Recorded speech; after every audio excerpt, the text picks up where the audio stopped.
Проект „Ученически практики“ се осъществява с финансовата подкрепа на Оперативна програма „Развитие на човешките ресурси“, съфинансирана от Европейския социален фонд на Европейския съюз. На блока и там вече изгарят в пещта. Пещта е 16,40. Което тук не е дадено като отделна в канализационни.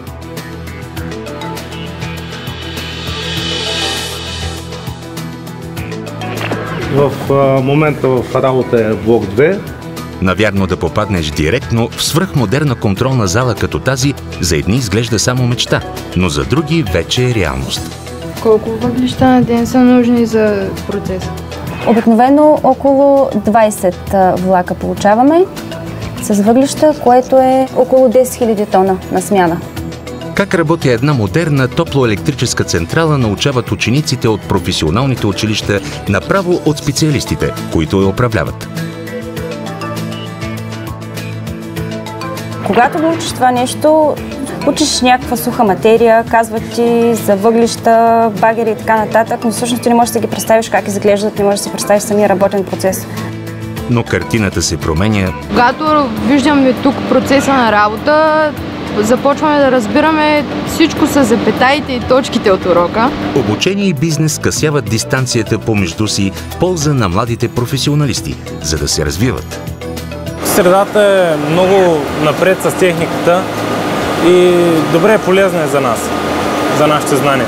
Доста от нещата научаваме предварително тук и след това в училище. За тях остава да решат това ли ще бъде техният професионален път. Имам желание да продължа в енергетиката.